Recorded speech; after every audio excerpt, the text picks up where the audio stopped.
I think that quality is one of the most used words in the food and beverage business. When I talk to managers and entrepreneurs, the number of times that the word quality is used, I think it's extraordinarily high.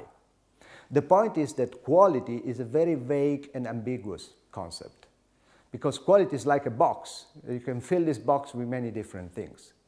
And the most important thing to understand is that there is always a difference between intrinsic quality and perceived quality.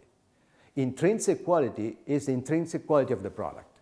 That is to say, is the fruit of the competencies that the company has in combining different raw materials and in making a product which is good from a technical point of view.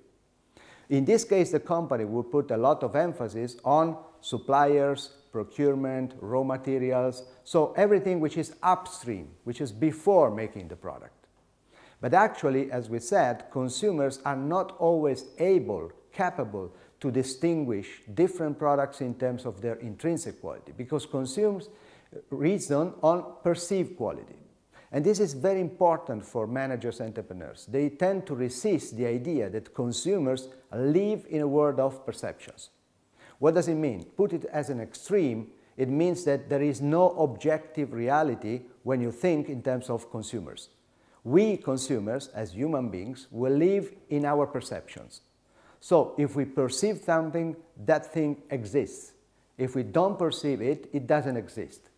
And this matters a lot in terms of quality, because what is relevant to us as consumers is perceived quality. That is to say, the quality we perceive when we think, when we consume, when we buy products and services. So the determinants of perceived quality are different from the determinants of intrinsic quality. As we said, intrinsic quality depends on everything which is upstream, the quality of the materials, the quality of the supplier, the quality of the sources of supply, basically. What are the determinants of perceived quality?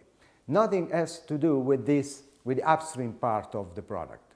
What is important for perceived quality is the information that consumers have, the knowledge they have, the competence they have. So if I, as a consumer, have a limited access to a number of information sources, the information on which I can rely is very limited. And so my knowledge, my competence will be determined by this, and so my perceptions will be influenced. So my idea of quality, the quality I perceive, is completely different from the quality perceived by another consumer who has a lot of information, who has a lot of knowledge, who has a lot of competence. So the point is that a company should keep its intrinsic quality aligned to the perceived quality. And the managers and the entrepreneurs should try to learn as much as possible which are the determinants of the perceived quality of the consumers they want to serve. This is the only way to match the intrinsic quality of the product with the perceived quality of consumers.